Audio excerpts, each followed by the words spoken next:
Next हमारे पास disease है gall bladder की प्राइमरी बिलियरी सिरोसिस। अच्छा, प्राइमरी बिलियरी सिरोसिस से पहले हम एक और जो वो का टर्म है उसको देख लेते हैं जो सिंपल है, बिलियरी सिरोसिस। ठीक है, बिलियरी सिरोसिस हमारे पास क्या है कि लीवर का डैमेज हो जाना as a result of biliary obstruction. मतलब जो हमारे पास बिलियरी ऑब्स्ट्रक्शन हुई, बाइल डक्ट में ऑब्स्ट्रक्शन हुई, उसके नतीजे हमारे पास जो है लीवर वो डैमेज हो गया। कॉज हमारे पास क्या हो सकता है? पेंक्रियाज का cancer, head of the pancreas का कैंसर हो गया तो एज अ रिजल्ट हमारे पास जो है वो बिलियरी ऑब्स्ट्रक्शन हो सकती है और लीवर डैमेज हो सकता है। कोई गाल ब्लैडर के अंदर हमारे पास गॉल स्टोन हो गया है, उसके अलावा कोई बिलियरी स्ट्रिक्चर्स वहाँ पे फॉर्मेशन हो गई, मतलब ऐसे स्ट्रिक्चर्स आ गए, यहाँ पे जगह खत्म हो गई, जगह तंग हो गई, तो ये। लेकिन अब हमने एक कंडीशन देखनी है which is called primary biliary cirrhosis. It's not generally a biliary cirrhosis, its primary biliary cirrhosis. ये क्या एक ऑटोइम्यून कंडीशन है।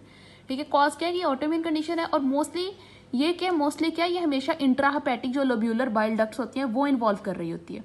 इसमें कभी भी एक्स्ट्रा हेपेटिक डक्ट्स नहीं होंगी। जो लीवर के अंदर हमारे पास डक्ट्स होती हैं वो इन्वॉल्व होंगी, उनके अंदर डैमेज हुआ होगा। और ये मोस्ट इंपॉर्टेंट चीज़ कि हमारे पास टी सेल्स, क्योंकि मैंने कहा ऑटोइम्यून डिजीज है, ऑटोइम्यून डिसऑर्डर है, हमारे पास इम्यून सिस्टम खुद जो है वो अटैक करेगा, तो मोस्टली क्या होते हैं जो टी सेल्स होते हैं वो अटैक कर देते हैं जो इंट्राहेपेटिक बाइल डक्ट्स होती हैं उनके ऊपर, लीड्स टू ग्रैनुलोमेटियस इन्फ्लेमेशन, और एज अ रिजल्ट हमारे पास इन्फ्लेमेशन हो जाएगी। देन हम लोग देख लेते हैं इसके क्लिनिकल साइन एंड सिम्टम्स। बहुत ज़्यादा इंपॉर्टेंट है इसके डायग्नोस्टिक पॉइंट ऑफ व्यू से भी, क्योंकि ये थोड़े स्ट्रेंज है। एक तो फटीग होती है पेशेंट को, और दूसरा परयूराइटिस। परयूराइटिस मतलब क्या है कि इचिंग होगी स्किन के अंदर। अब ये स्किन के अंदर इचिंग क्यों होगी? बात तो पर प्राइमरी बिलियरी सिरोसिस की करें जिसमें हमारे पास लीवर का मसला आ रहा है और इंट्राहेपेटिक डक्ट्स का मसला आ रहा है और ये ऑटोइम्यून डिसऑर्डर है और हमारे पास टी सेल अटैक कर रहे हैं जिसका से ग्रैनुलोमा बन रहा है। लेकिन परयूराइटिस कैसे हो रहा है, इचिंग क्यों हो रही है? क्योंकि हमारे पास बाइल डक्ट जो है ना वो डेपोजिट, उसका लेवल जो है वो सीरम में ज़्यादा हो जाता है और वो एज अ रिजल्ट हमारे पास स्किन के अंदर जो वो डेपोजिट होना स्टार्ट हो जाता है, इसकी वजह से हमें इचिंग स्टार्ट होती है। ये most important diagnostic point of view है कि एक फीमेल है जिसको फटीग है कुछ देर से और उसको स्किन के ऊपर बहुत ज़्यादा इचिंग भी हो रही है और उसके अलावा उसको पेल जो है वो स्टूल्स हैं, डार्क यूरन है, तो उसको हमारे पास क्या डिजीज़ है। ठीक है, उसके अलावा यहाँ पे हमारे पास क्या होती है? ऑब्स्ट्रक्टिव जॉन्डिस होती है। ये मोस्टली जो है वो ओल्ड स्टेज के अंदर आती है जिसमें ऑब्स्ट्रक्टिव जॉन्डिस पता है कि पेल स्टूल्स होंगे, उसके अलावा डार्क यूरन होगा। नेक्स्ट हमारे पास आती है इन्वेस्टिगेशंस। एक एंटी माइटोकॉन्ड्रियल एंटीबॉडीज, उनका लेवल ज़्यादा होता है। एंटी ये जो है AN क्या है? एंटी न्यूक्लियर एंटीबॉडीज,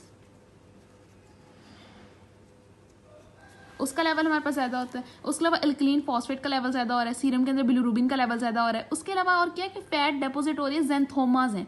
हम जब भी देखेंगे कि हमें क्या मिलेगा, सीरम के अंदर क्लीन फॉस्फेट का लेवल ज़्यादा है, एंटी न्यूक्लियर एंटीबॉडीज़ हैं, लेवल उनका ज़्यादा हुआ है, एंटी माइटोकॉन्ड्रियल एंटीबॉडी का ज़्यादा लेवल हुआ है, और उसके अलावा जेंथोमा हमें मिलेगा, फैट डिपोजिशन हुई होगी स्किन के अंदर। और दूसरी एक मोस्ट इंपॉर्टेंट कंडीशन के इमेजिंग के ऊपर हमारे पास कोई बिलियरी ऑब्स्ट्रक्शन नहीं होगी क्योंकि इंट्राहेपेटिक मसला है, इसमें कोई एक्स्ट्रा हेपेटिक इशू नहीं आ रहा। एसोसिएशन हमारे पास किस और ऑटोइम्यून डिसऑर्डर के साथ है, शोग्रान सिंड्रोम के साथ है। ये पहले भी पढ़ा होगा, ये ऐसा सिंड्रोम होता है जिसमें हमारे पास डिक्रीज होती है secretion, various secretion, for example lacrimal salivary gland की। नेक्स्ट हमारे पास का ट्रीटमेंट हमारे पास क्या आता है कि लीवर ट्रांसप्लांट करवा लो या यूरिसो डिऑक्सीकॉलिक एसिड यूज करें। ठीक है, ये क्या है? ये एक सिंथेटिक बाइल एसिड है और वहाँ पे पहले भी बाइल एसिड बहुत ज़्यादा सीरम के अंदर वो डिपोजिट हो रहा है, तो हम क्यों दे रहे हैं मजीद बाइल एसिड? क्योंकि सिंथेटिक है। ये हमारे पास जो है वहाँ पे जाके जो भी बॉडी का बाइल एसिड होगा उसको रिप्लेस कर देगा और जो बाइल एसिड के एक्सेस होने की कंडीशन की वजह से मसाइल उठते हैं वो हमारे पास हल हो जाएंगे। एज अ हमारे पास की कॉम्प्लिकेशंस क्या आती हैं अगर ये डिजीज़ जो है वो ना सही तरह से चेक की जाए, तो हमारे पास सिरोसिस हो जाती है। और मोस्टली क्या है, फीमेल्स के अंदर सिनेरियो के अंदर फीमेल बताई जाएगी आपको, मोस्टली 40 ईयर ओल्ड की फीमेल है। ये हमारे पास सारा आ गया इसका लेक्चर। नेक्स्ट अब हम देख लेते हैं, हमारे पास टॉपिक है एक्यूट स्क्लेरोसिंग कोलेंजाइटिस। ये भी जिस तरह हमारे पास प्राइमरी बिलियरी सिरोसिस था वैसे एक ऑटोइम्यून डिसऑर्डर है। इसके अंदर पहले क्या होगा, इन्फ्लेमेशन होती है, then which can lead to fibrosis और फिर स्ट्रिक्चर्स फॉर्मेशन हो जाएगी। ठीक है, इसमें मेनली हमारे पास जो साइट के वो एक्स्ट्रा हेपेटिक इंट्राहेपेटिक दोनों बाइल डक्ट्स हैं। जैसे प्राइमरी बिलियरी सिरोसिस के अंदर सिर्फ इंट्राहेपेटिक थी, एक्स्ट्रा हेपेटिक नहीं थी, लेकिन इसमें हमारे पास जो वो दोनों है। पहले इन्फ्लेमेशन हुई, फिर वहाँ फाइब्रोसिस और फिर स्ट्रक्चर फॉर्मेशन हो गए। क्लिनिकल प्रेजेंटेशन क्या है? चूंकि एक्स्ट्रा हेपेटिक डक्ट इन्वॉल्व है तो राइट अपर क्वाड्रेंट पेन, मतलब ये डक्ट इन्वॉल्व है और इसमें हमारे पास स्ट्रक्चर्स होकर एज अ रिजल्ट ऑब्स्ट्रक्शन ही होनी है, तो obstructive jaundice which leads to pale stool और डार्क यूरिन।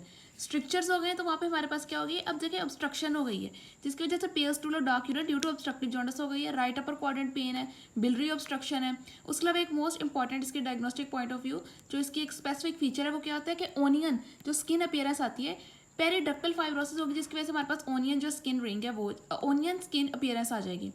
इन्वेस्टिगेशन में हमारे पास क्या होती है? ERCP, ठीक है, एंडोस्कोपिक रेट्रोग्रेड कोलिंजियोपेंक्रेटोग्राफी, ये करवाते हैं हम इसकी इन्वेस्टिगेशन। यही है इसके ट्रीटमेंट में भी, क्योंकि स्ट्रक्चर्स बन रहे तो उसको ट्रीट हम जो है वो एंडोस्कोपिक रेट्रोग्रेड कोलिंजियोपेंक्रेटोग्राफी से हम करवा सकते हैं, जैसा कि हमने पहले भी पढ़ा था। उसके अलावा हमारे पास जो है एक तो हम इन्वेस्टिगेशन इसके जरिए कर सकते हैं, दूसरा हमारे पास एक ना एंटीबॉडीज होती हैं, उनका लेवल राइज होता है। अब एंटीबॉडीज कौन सी हैं? PANCA एंटीबॉडीज हैं, ठीक है। P anti nuclear neutrophilic cytoplasmic जो एंटीबॉडीज हैं उनका लेवल जो है हमारे पास जो है राइज हो जाता है, या IgM जो उसका लेवल ज़्यादा हो जाता है, या फिर अल्कलीन फॉस्फेट जो है सीरम के अंदर उसका लेवल जो है हमारे पास ज़्यादा हो जाता है।